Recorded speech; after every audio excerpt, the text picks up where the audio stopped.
আমার বাজানের কথাই বলি, কলিজাটা ছিঁড়ে যায়। হায় হায়, কোন মুর্শিদের মুরিদ আপনারা, কোন মুর্শিদের মুরিদ আমি আশিকি পাগলা।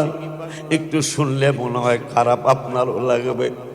আমার মুর্শিদ কাবলা রমজান মাসে রোজা, মৃত্যু চাইতেন, ইন্তেকাল চাইতেন। রমজানুল মুবারকে সারাদিন রোজা রাখলেন। রোজা রাখার পরে আল্লাহর কি মেহেরবানি, আমিও রোজায় 2 রমজানে মনে হয় আমি দেশে আসছি। আমার মুর্শিদ কাবলা 3 রমজানে ইন্তেকাল করলো। হায় হায় রে, সারাদিন রোজা রাখলো, গুনাহ করার সময় হইল না। আমার বাজানে রোজা রাইখা ইফতার করলো। ইফতারের দোয়া আল্লাহ ফিরাবেন না, আল্লাহর ওয়াদা। সেহরির সময় দোয়া আল্লাহ ফিরাবেন না, আল্লাহর ওয়াদা। আমার মুর্শিদ কাবলা সেহরির সময় তাহাজ্জুদরা পড়া আল্লাহর দরবারে দোয়া করলেন। সেহরিটা খাইলেন। সেহরিটা খাওয়ার পরে সারাটা দিন চলে গেল।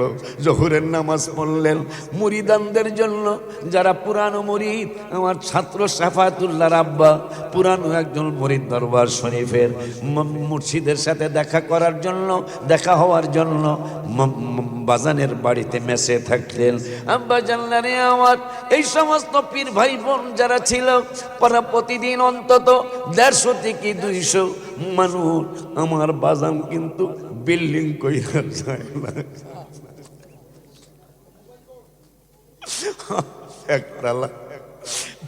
একতলা ছাদের নিচে কাটাইলা জীবন। ছাদ ভাঙ্গা, রড ভাঙ্গা, দেখিতে কেমন। আমি নিজেও পানি হিচ্ছি, যখন জামাই হয়েছি নিজেও পানি হিচ্ছি। বৃষ্টি নামলে মগবাজার কোন জায়গায় পানি না উঠলেও বাজানের বাসায় আগে পানি উঠছে।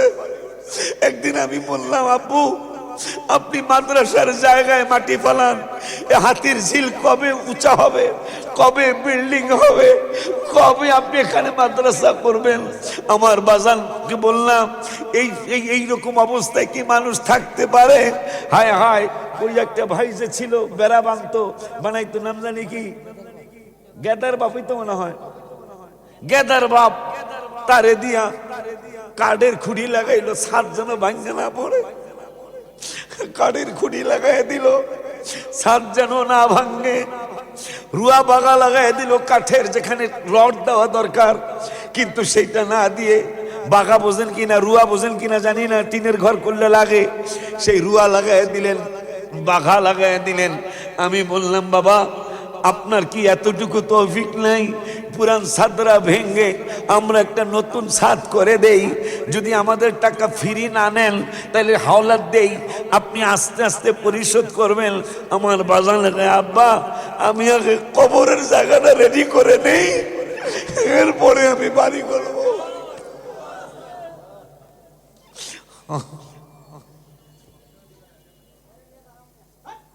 হায় হায়, বাজানের পর্দা করাটার বিষয় বড় হৃদয় বিদারক। তাহাজ্জুদরা পড়ে দোয়াটা করে এরপরে খেতে বসলেন। সেহরি খাওয়া হলো। আমাদের কি, আমি ওই দিন আসি নাই, কারণ আগের দিন আমি মক্কা শরীফ থেকে আসছি, আমি আসি নাই। পরে আইসা দেখা করবো ইনশাল্লাহ, ইফতার করবো একসাথে একদিন। তো আমি 2 রমজানে আসছি, আমি আর আসতে পারি নাই, আমি আশকোনায় ছিলাম। রাতটা চলে গেল, সেহরি খাইলেন। জোহরের নামাজ পড়ে বাজানের নিয়ম ছিল রোজামুখী একটু কোরআন তেলাওয়াত করতেন, একটু কোরআন তেলাওয়াত করতেন। আম্মা হুজুর কাবলারও অভ্যাস ছিল, আমার বাজানের দেখে দেখে, তার হাজবেন্ডকে দেখে দেখে তিনিও জোহরের নামাজের পরে আম্মা হুজুর কাবলা রহমতুল্লাহ আলাইহা তিনিও কোরআন তেলাওয়াত করতেন। আব্বাজান হুজুর রহমতুল্লাহ আলাই তিনি কোরআন তেলাওয়াত শেষ করে, যারা আমরা থাকতাম তাদের যাকে সামনে পাইতেন, নুরু ভাই ছিল, সাইফুল ভাই ছিল, এইভাবে আরো অনেকগুলি মুরিদ থাকতো দরবার শরীফে। বাজান বলতেন, চলো চক বাজারে যাই। হায় হায়, সারাদিন রোজা, আবার ইবাদত বন্দেগী, জোহরের নামাজ পড়ে ভক্ত মুরিদানদেরকে ইফতার করাবেন, নিজে যায় যতদিন আল্লাহ হায়াত রেখেছিলেন। আমি যে লেখলাম গত শুক্রবারের আগের শুক্রবার বাৎসরিক মাহফিল আসে, 1 বছর পরে ছাত্রছাত্রী ভক্ত মুরিদ কাঁদে করুণ সুরে, ওলিউল্লাহ বলে মেহমান আসিলে খেদমতে খোদা মিলে তবে অনেকে ত্যাগে। আব্বাজানের আমার বাজান কেমন ত্যাগ করেছিলেন, ত্যাগের তো একটা সীমা আছে। রমজানুল মুবারক বয়স প্রায় 80-র কাছাকাছি, তিনি সাইফুল বাইরে পাঠাবেন ফেনীর, পাঠায় না। মাহাবুল্লাহ হুজুর কাবলা মাদ্দা জিল্লুহুল আলীরে ইফতার কিনতে পাঠায় না। বড় ভাইজান হাবিবুল্লাহ আল কাদেরি মাদ্দা জিল্লুহুল আলীরে ইফতার কেনার জন্য পাঠায় না। আমি ওলিউল্লাহরও পাঠায় না, মুরিদানদেরকে ইফতার করাবেন। আজকে তৈয়ব ভাইরে দেখছিলাম আসেননি, আয় হায় সাক্ষী রেখে বলছি, আমার ভাইজান তৈয়ব ভাইরে ভাইও বলি, আবার ভাতিজাও বলতে পারি। ওনার আব্বাজান ভাইজান আজিজুর রহমান হাজী সাহেব অনেকদিন পর্যন্ত হায়াত পেয়েছিলেন, শেষ পর্যন্ত হুজুর কাবলার কদম মোবারকে চলে গেলেন। হায় হায়, রামপুরা 3, 4, 5, 6 তলা বাড়ি, কিন্তু বাসায় আজিজ ভাই ইফতার করে না। মেজর নাম জানি কি, রামপুরা বাড়ি ছিল, মেজর মেজর মান্নান না, আরেকজন মেজর আসতো রামপুরার থেকে, কি জানি না, না দারোগা সাহেব তো ছিল মুশারফ। হ্যাঁ হ্যাঁ, হাজী মুশারফ মেজর, একজন মেজর মানুষ, বায়াত হইয়া মাটি হয়ে গেল। দারোগা সাহেব হ্যাঁ হ্যাঁ, নাখাল পড়ার মতো জায়গায় বাড়ি, বাসায় ইফতার করতেন না। মেজর মুশারফ হোসেন বাসায় ইফতার করতেন না। আমিও মাঝে মাঝে চইলা আসতাম, কারণ ইফতারির সময় দোয়া আল্লাহ ফিরাইব না। জোহরের নামাজের পরে আমিও 2-1 দিন যাওয়ার ভাগ্য হয়েছে। হায় হায়, চকবাজার ইফতারের নাম দাম আছে, বাজারে ঢুকে গেলেই সানা পইরা যাইতো। মগবাজারের হুজুর কাবলা আসছে, হুজুর কাবলারকে কয়েকবার ওই টেলিভিশনে দেখা হয়েছে, কারণ তার জীবনটাই চলে গেল মানুষকে রোজায় রোজায় ইফতার খাওয়াইতে খাওয়াইতে। রব্বুল আলামিন কুরআনুল কারীমে বললেন, আমার কথাটা হলো যেটা বুঝাতে চাচ্ছি, কেন তারা সিদ্দিক আকবর হলো। আকবর মানে বড়, সিদ্দিক মানে সত্যবাদী। উম্মতের মধ্যে সবচেয়ে বড় সত্যবাদী আবু বকর সিদ্দিক, সবচেয়ে বড় বিচারক ওমর ফারুক আযম রাদিয়াল্লাহু তাআলা।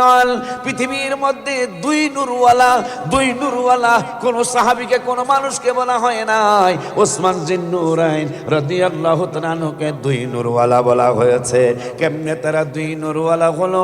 আলী কাররামুল্লাহু ওয়াজহাহু রাদিয়াল্লাহু তাআলা, যিনি পাথরের পাহাড়ের মধ্যে খায়বরের যুদ্ধে নবীজি তলোয়ার দিলেন, আলী এই পাথরের পাহাড়ের মধ্যে গুতা মারছে, পাথরের পাহাড় কুয়া হয়ে গেছে। কি হয়ে গেছে? পাথরের পাহাড় কুয়া হয়ে গেল। আজ পর্যন্ত খায়বর ওই কুয়াটা আছে। মারহাবা কইবেন না? আর একটু জোরে কি মাশাআল্লাহ বলা যায় না? হাসান হোসেইনের আব্বাজান পাথরের মধ্যে তলোয়ার দিয়া গুতা দিছে।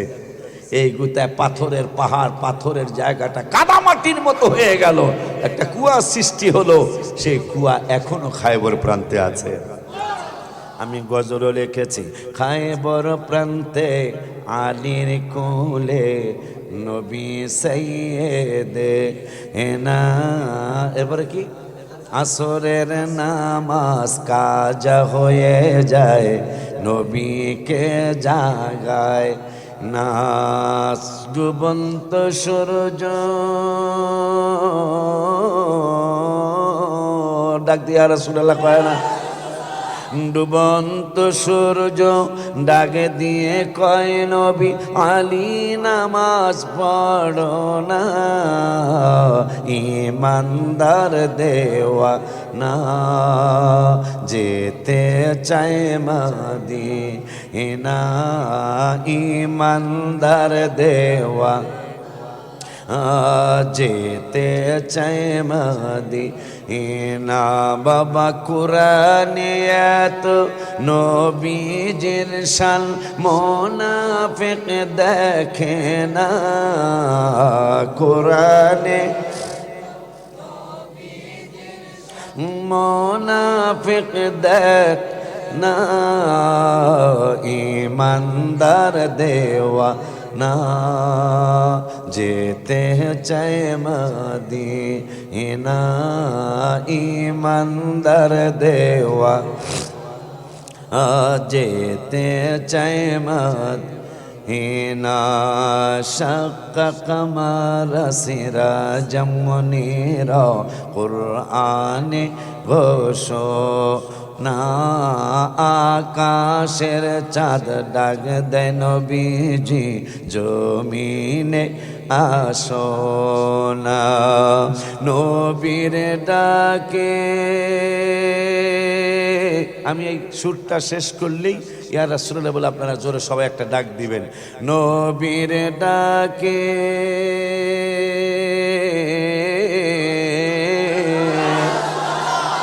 আর নবীর ডাকে আকাশের চাঁদ টুকরা হয় দুইখানা নবীর কে আকাশের চাঁদ টুকরা হয় দুই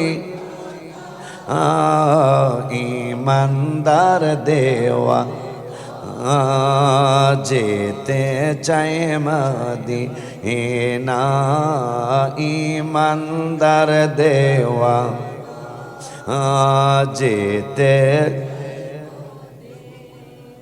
আমার নূরের নবী হায়াতুন নবী জিন্দা নবী রহমাতুল লিল আলামিন নূরানী জবান মোবারকে বলেছেন আমার প্রশ্ন হলো মানুষ তো কতই আছে পৃথিবীতে উম্মত তো কতই আছে পৃথিবীতে কিন্তু সিদ্দিক আকবর তো আল্লাহ সবাইরে বানায় নাই ফারুক আজম তো রব্বুল আলামিন সবাইকে বানান নাই খাজা মুঈনুদ্দিন চিশতি আজমিরি সঞ্জুরি তো আল্লাহ সবাইকে বানায় নাই ফরিদউদ্দিন গঞ্জে শখর রব্বুল আলামিন সবাইকে বানান নাই ওসমান হারুনি রহমাতুল্লাহি আলাইহি আল্লাহ রব্বুল আলামিন সবাইকে বানায় নাই কেন তার এত বড় মর্যাদার অধিকারী হলো আমি বলবো হাবিবের শান আর মান তারা কোনো সময় কোনো রকমের আলতু ফালতু চিন্তা করেন নাই বন্ধুর শান আর মান আছে এইটা ওলি আল্লাহরা বিশ্বাস করতেন ফারুক আজম রাদিয়াল্লাহু তাআলা আনহু বিশ্বাস করতেন এই জন্য আবু বকর সিদ্দিক রাদিয়াল্লাহু তাআলা একদিন আবু বকর সিদ্দিক রাদিয়াল্লাহু তাআলা ওমর ফারুক রাদিয়াল্লাহু তাআলা আনহুর কাছে আয়েশা বলে ওমর আমার মনে বড় কষ্ট রে ওমর আবু বকর সিদ্দিককে ওমর ফারুক ডেকে বলছেন হুজুর আপনি আমার বড় ভাই কোনোদিন আপনার সাথে আমি সালাম দিয়া পারি নাই জীবনে কোনোদিন আমি সালাম দিয়া পারি নাই আপনি সবসময় 90 নেক নিয়েছেন আমাকে 10 নেক দিয়েছেন কিন্তু একবার মায়া কইরা আপনি আমাকে 90 নেক দিয়েছেন আজকে আপনার মনে কি কষ্ট ভাই কষ্টটা হলো ওমর তুমিও মুসলমান হয়েছো আমিও তো মুসলমান হয়েছি কিন্তু তুমি মুসলমান হওয়ার আগে তুমি ছিলা মক্কা শরীফের টপ টেরর তুমি ছিলা মক্কা শরীফের বড় মাস্তান তোমার নাম শুনলে মানুষ ভয় পেয়ে যাইতো তোমার নামটা শুনলে মানুষ একবারে ভয় আতঙ্ক হয়ে যাইতো তোমার অনেক গুনাহ মুসলমান হওয়ার আগে তোমার গুনার অভাব ছিল না আমারও গুনাহ ছিল কিন্তু আমার গুনাহ ছিল অনেক কম আল্লাহ রাব্বুল আলামিন সিদ্ধান্ত দিয়েছেন বন্ধু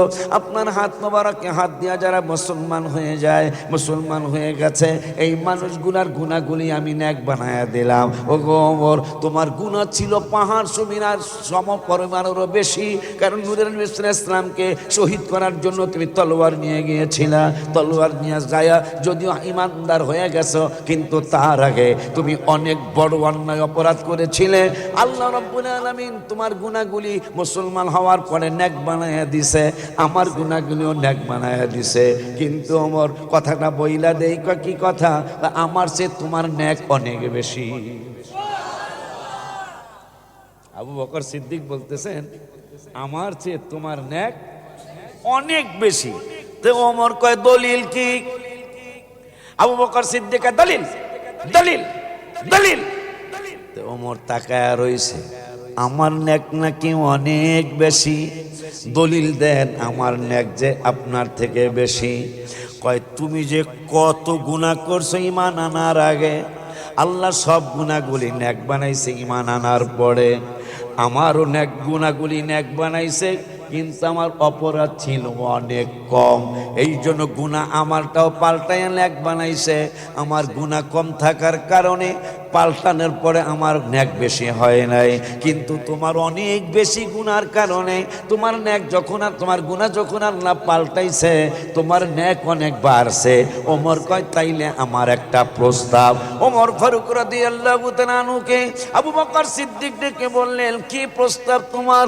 কয় আমার সারা জীবনের নেক, আমি ওমরের সারা জীবনের নেক এবং আমার গুনাহ পাল্টানোর পরে যেই নেকগুলি হয়েছে, আমার এই গুনাহ পাল্টানোর নেকগুলি এবং আমার জীবনের সারা জীবনের নেকগুলি আমি আপনাকে দিয়া ফেলাও। আপনার 3 দিনের, আমি 3 দিনের নেক চাই না। 3 দিন হিজরতের পাহাড়ে হাবিব সাল্লাল্লাহু আলাইহি ওয়াসাল্লামের খেদমত করেছিলেন, আবার আপনি সাপের কামড় খাওয়ার পরেও জীবন দেওয়ার জন্য প্রস্তুতি গ্রহণ করেছিলেন। হাবিবের থুতু মোবারকের কারণে বিষ পানি হয়ে গেল। এই জন্য আপনার কাছে আমি আবদার করি, ওই দিনের নেকও আমি চাই না। আপনি 3 দিন হাবিবের খেদমতে ছিলেন হিজরতের পাহাড়ে, ওই 3 দিনের 1 দিনের নেক আমি ওমরের আপনি দিয়া দিবেন, আর আমি ওমরের সারা জীবনের নেক, আমি ওমরের গুনাহ পাল্টানোর নেক সব আমি দিয়া ফেলামো। আপনি 1 দিনেরটা দিবেন, আমার সাথে নেক পাল্টাইবেন নি। আস্তে কনকা, একটু জোরে কওয়া যায় না? এখানে দাঁড়াইতে পারবা না বাবা, এই সাইডে দাঁড়াইতে পারবা, কিন্তু এই রাস্তাটা দাঁড়াইলে ওই পিছনের লোকগুলা কষ্ট পাবে। দেখো তুমি পিছনে দেখো। জিন্দাবাদ জিন্দাবাদ জিন্দাবাদ জিন্দাবাদ জিন্দাবাদ জিন্দাবাদ জিন্দাবাদ।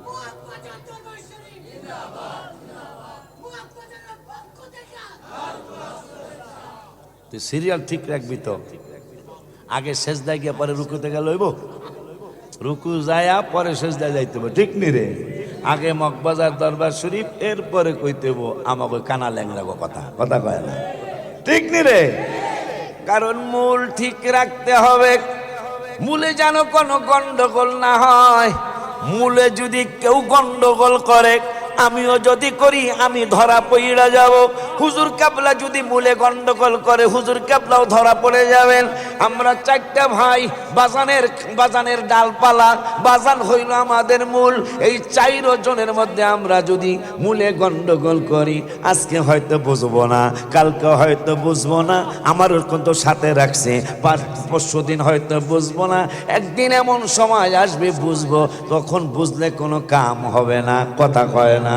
এই জন্য যমুনা গ্রুপের মালিক নুর ইসলাম বাবুল মারা যাওয়ার পর আমি গজল লিখছিলাম, পৃথিবীটার জন্য অনেক মায়া হয়, পৃথিবীটার জন্য অনেক মায়া হয়, লাভ হবে কি ওরে বাবা মৃত্যু যে কোনো সময়, ঠিক নি রে? লাভ হবে কি ওরে বাবা মৃত্যু যে কোনো সময়। কত মানুষ ভবে এলো, কেহ না থাকিতে পারলো, কত মানুষ ভবে এলো, কেহ না থাকিতে পারলো, তোমার আমার কি যে হলো, রইলা বাবা কোন নেশায়, নেশায় একদিন কেটে যাবে, তখন পাবে না সময়, কথা কথা কবে না? নেশায় একদিন কেটে যাবে, তখন পাবে না সময়। তোমার যেদিন মরণ হবে, কাপড় কিনবে বাঁশ কাটিবে, তোমার যেদিন মরণ হবে, কাপড় কিনবে বাঁশ কাটিবে, আতর গোলাপ ছিটাইবে, দিবে গো চির বিদায়। লাভ হবে কি ওরে বান্দা মরণ যে কোনো সময়, পৃথিবীটার জন্য অনেক মায়া হয়।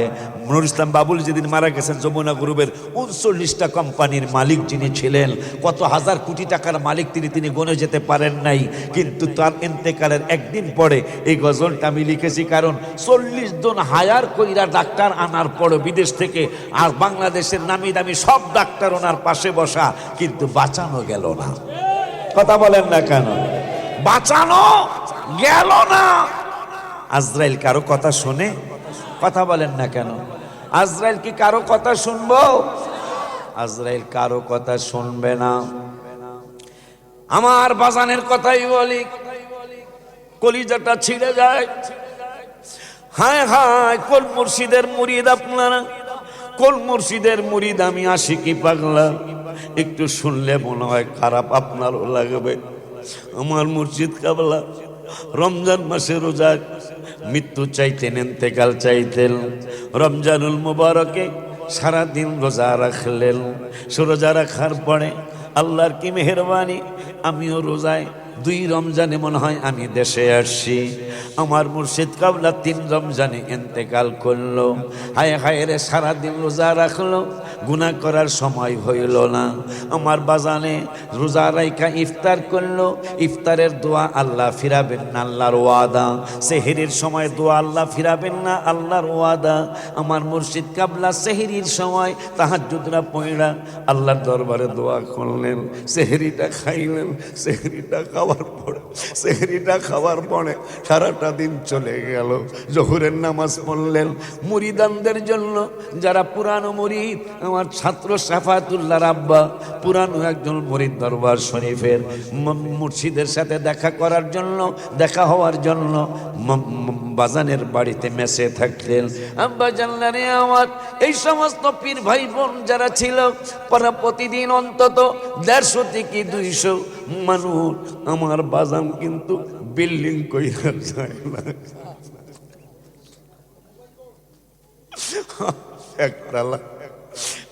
একতলা ছাদের নিচে কাটাইলা জীবন। ছাদ ভাঙ্গা রড ভাঙ্গা দেখিতে কেমন। আমি নিজেও পানি হিচ্ছি, যখন জামাই হয়েছি নিজেও পানি হিচ্ছি। বৃষ্টি নামলে মগবাজার কোনো জায়গায় পানি না উঠলেও বাজানের বাসায় আগে পানি উঠছে। একদিন আমি বললাম, আব্বু আপনি মাদ্রাসার জায়গায় মাটি ফেলান, হাতির ঝিল কবে উঁচা হবে, কবে বিল্ডিং হবে, কবে আপনি এখানে মাদ্রাসা করবেন। আমার বাজানকে বললাম, এই রকম অবস্থায় কি মানুষ থাকতে পারে?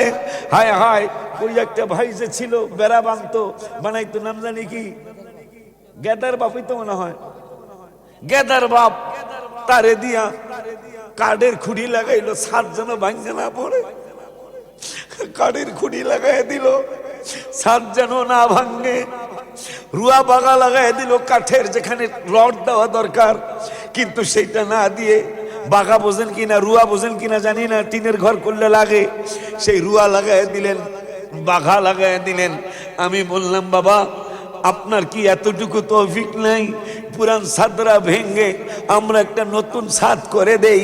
যদি আমাদের টাকা ফ্রি না নেন তাহলে হাওলাত দেই, আপনি আস্তে আস্তে পরিশোধ করবেন। আমার বাজান লাগে, আব্বা আমি আগে কবরের জায়গাটা রেডি করে নেই, এরপরে আমি বাড়ি করব।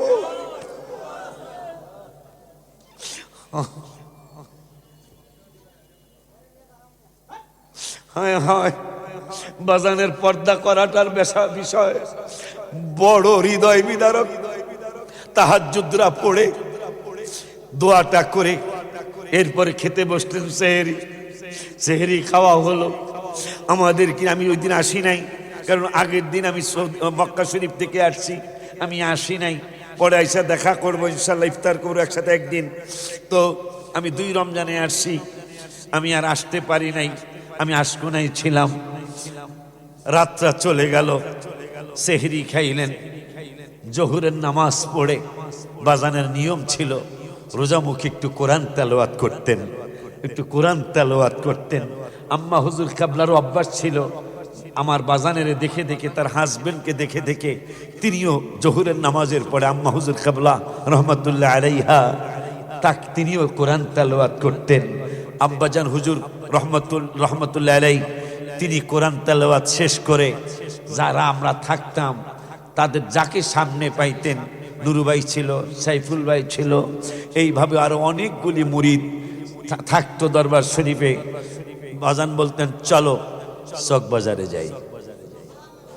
হায় হায়, সারাদিন রোজা, আবার ইবাদত বন্দেগী, জোহরের নামাজ পড়ে ভক্ত মুরিদানদেরকে ইফতার করাবেন। নিজে যায় যতদিন আল্লাহ হায়াত রেখেছিলেন, আমি যে লেখলাম গত শুক্রবারের আগের শুক্রবার বাৎসরিক মাহফিল আসে, 1 বছর পরে ছাত্রছাত্রী ভক্ত মুরিদ কাঁদে করুণ সুরে, ওলিউল্লাহ বলে মেহমান আসিলে খেদমতে খোদা মিলে তবে অনেকে ত্যাগে। আব্বা জানলে রে আমার বাজান কেমন ত্যাগ করেছিলেন, ত্যাগের তো একটা সীমা আছে। রমজানুল মুবারক বয়স প্রায় 80-র কাছাকাছি, তিনি সাইফুল বাইরে পাঠাবেন ফেনীর, পাঠায় না। মাহবুল্লাহ হুজুর কাবলা মাদ্দা জিল্লুহুল আলীরে ইফতার কিনতে পাঠায় না। বড় ভাইজান হাবিবুল্লাহ আল কাদেরি মাদ্দা জিল্লুহুল আলীরে ইফতার কেনার জন্য পাঠায় না। আমি ওলিউল্লাহরও পাঠায় না, মুরিদানদেরকে ইফতার করাবেন। আজকে তৈয়ব ভাইরে দেখছিলাম আসেননি, আয় হায় সাক্ষী রেখে বলছি, আমার ভাইজান তৈয়ব ভাইরে ভাইও বলি, আবার ভাতিজাও বলতে পারি। ওনার আব্বা জান ভাইজান আজিজুর রহমান হাজী সাহেব অনেকদিন পর্যন্ত হায়াত পেয়েছিলেন, শেষ পর্যন্ত হুজুর কাবলার কদম মোবারকে চলে গেলেন। হায় হায়, রামপুরা 3, 4, 5, 6 তলা বাড়ি, কিন্তু বাসায় আজিজ ভাই ইফতার করে না। মেজর নাম জানি কি, রামপুরা বাড়ি ছিল, মেজর মেজর মান্নান না আরেকজন মেজর আসতেছে রামপুরার থেকে, কি জানি না, না দারোগা সাহেব তো ছিল মুশারফ। হ্যাঁ হ্যাঁ, হাজী মুশারফ মেজর, একজন মেজর মানুষ, বায়াত হইয়া মাটি হয়ে গেল। দারোগা সাহেব হায় হায় নাখাল পড়ার মতো জায়গায় বাড়ি, বাসায় ইফতার করতেন না। মেজর মুশারফ হোসেন বাসায় ইফতার করতেন না। আমিও মাঝে মাঝে চইলা আসতাম, কারণ ইফতারির সময় দোয়া আল্লাহ ফিরাইব না। জোহরের নামাজের পরে আমিও 2-1 দিন যাওয়ার ভাগ্য হয়েছে। হায় হায়, চকবাজার ইফতারের নাম দাম আছে, বাজারে ঢুকে গেলেই সানা পইরা যাইতো। মগবাজারের হুজুর কাবলা আসছে, হুজুর কাবলাকে কয়েকবার ওই টেলিভিশনে দেখা হয়েছে, কারণ তার জীবনটাই চলে গেল মানুষকে রোজায় রোজায় ইফতার খাওয়াইতে খাওয়াইতে। হায় হায়, ইফতারের কোন সময় আজান দিতেছে সেই সময় ঢুকতেছে, কোন সময় আসরের পর মাগরিবের আগে ঢুকতেছে। অথচ ইফতারগুলি মনে আছে তো, ইফতারগুলি বন্টন করতে হবে, বন্টনের সময় নেই। হায় হায়, ইফতারটাও করলেন, ইফতারটা করার পরে তারাবির জন্য রেডি হবে। কোন মুর্শিদের কাবলার কাছে আপনারা বায়াত গ্রহণ করেছেন?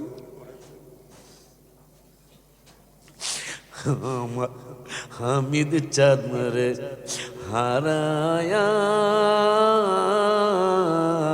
জালাকে মেনে থাকি শোক, আমার মুর্শিদ কাবলারে হারায়া জালাকে মেনে থাকি। ওয়া তুমি কোন দেশে গেলা, কোনখানে গেলা, হামিদ কোন দেশে কোনখানে, হামিদারাস লানা ফিরি জালাকে মনে থাকি। আমার বাজার কাবলারে হারায়া জালাকে মেনে তাকে। জামিল সাহেব হা হা করার কারণ ওনার কথা মনে হলো।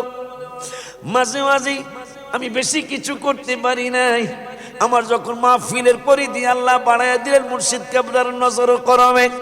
আমি হাফেজ জামিলকে বললাম, ভাইজান তুমি আমার পীর ভাই, আমার 5 জায়গা ইমামতিটা করো। যখন বাজান পর্দা করলেন, আমার কাছে যাই হাউমাউ কইরা কেঁদে দিলেন জামিল সাহেব। আমি বললাম, হাজী জামিল কাঁদেন কেন? আমার নালিশ দেওয়ার জায়গা আর দেখতেছি না। আমি কই নালিশ দেওয়ার জায়গা কার কাছে, কোন জায়গায় নালিশ দিতেন? আমি যদি কোনো বিপদে পড়েছি, কোনো মুসিবতে পড়েছি, দৌড় দিয়ে আমি বাজানের কদম মোহরে নালিশ দিছি।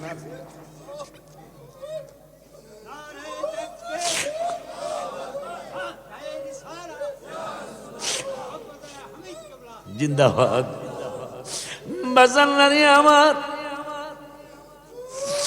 বাজান্নারি আমার, আমি কারো পক্ষে বলবো না, তবে সত্য বলতে আমি দ্বিধাবোধ করব না। তাতে কে কি মনে করল আমার কি আসে যায়? আল্লাহ আমার জন্য, রসুল আমার জন্য যথেষ্ট। কথা বলেন না কেন? আমি ডরে ডরে হুজুর কাবলার সন্তানদেরকে দাওয়াত দেই না, ডরে বড় ভাইজানের মুরিদানদেরকে দাওয়াত দেই না। কিন্তু আমাকে দাওয়াত দেওয়ার অধিকার আছে না? আমি ডরে দেই না, কারণ এটা আসতে পারে যে আমাকে মুরিদানাই তো দরবার ভরছে, ওলিউল্লাহর মুরিদ কই, এই জন্য আমি দাওয়াত দেই না। আমি আপনারা মাসিক মাহফিলেও যাওয়ার দরকার নাই, এমনি যায়া পীর ভাই হিসাবে বেড়ায় আসবেন, যায়া দেখে আসবেন। আমার বাজান দুই ভাইজানের জন্য, দুলাভাই জানের জন্য দোয়া করেছিলেন, আমার জন্য একটু দোয়া করেছেন, আমার জন্য একটু দোয়ায় আল্লাহ এখন কত কিছু দিছে। গোলজার ভাই আমার পীর ভাই, ভাইয়ের কাছে জিজ্ঞাসা করলে পাবেন। উনি তো আমার পক্ষে কইব বইনের জামাইয়ের কারণে, উনি তো আমার বইনের জামাই না, উনি তো আমার দুলা ভাই না, উনি আমার পীর ভাই। ভাইজানের কাছে আপনি জিজ্ঞাসা করলে পাবেন। এখন বলবো যে বিল্ডিং বানাইছে মানুষের টাকা দেয়া, মসজিদ মাদ্রাসা একা কেউ বানায় না। তবে আমি চ্যালেঞ্জ দিলাম, 25 কোটির জায়গা বর্তমান, 25 কোটি টাকার জায়গা বর্তমান, এইটা কোনো মুরিদান আমারে টাকা দেয় নাই। সত্য কথা বলে গেলাম আজকে। বলতে পারে এই কথা আমার কানে আসছে, আরে মুরিদার টাকা দিয়া এটা 9 তলা কা 14 তলা বানে, তা আপনি বানান না কা? কথা কয় না কা? আপনি বানান না কা? হিংসা যদি করেনি তাইলে আমি 9 তলা আল্লাহ আমার বানাইতে, তো আপনি 9 তলা বানায় হিংসার প্রতিবাদ করতে হইব। 11 তলা মসজিদের কাজ খুব রিসেন্টলি ইনশাল্লাহ শুরু হচ্ছে, আপনি হিংসা করলে 11 তলা মসজিদ বানাইতে হইব। কথা কয় না? আপনারও 25 কোটি টাকার জায়গা কিনা দান করতে হইব। তো এবার আমি খারাপ বলছি? তাইলে সে কাজের সুন্নিয়তের উপকার হইব। কথা কয় না? এমনি হিংসা করে লাভ আছে? আয় হায়, আয় হায়, নাজমুল করে গজলের বইটা লইয়া, গজলের বইটা লইয়া, আয় হায়, আমার পুরান পীর ভাই একসাথে সংগঠন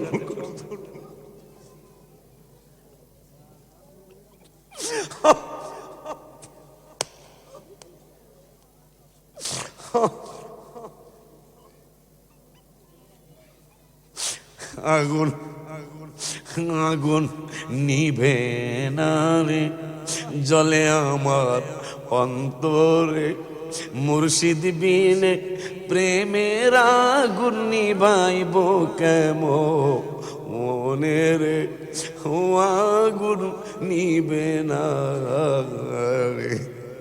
যেই দিন থেকে হারাইছি আব্দুল হামিদ বাবা, নিদ্রা নাই নয়নে, যেই দিন থেকে হারাইছি বাবা তোমায়, নিদ্রা নাই নয়নে। তাড়াতাড়ি গজলের কিতাবটা নিয়ে আসো সিরাজ। আব্বা জান্নারি আমার, আমার তো জ্বালা বাড়াইয়া দিছে তুই ভাই। জ্বালাটা কি? এই দরবারের প্রথম যেই গজলটা আমার হাবা জোরে কয় না, আমি আমার মুর্শিদ কাবলার দরবার দিয়া গজল লেখা শুরু করেছিলাম। যেই গজলটা এই দরবারে প্রথম আমি লিখেছিলাম, ওই গজলটা একটু আগে কয়, ওই গজলটা একটু শোনা। আমি কারে শোনাবো? আমি কারে শোনাবো? আমি গজল লেখা সবাইরে শোনানোর আগে বাজানের কাছে আগে আসতাম, আইসা বলতাম আব্বু নতুন গজল লিখেছি, অনুমতি দিলে ইনশাল্লাহ বলবো।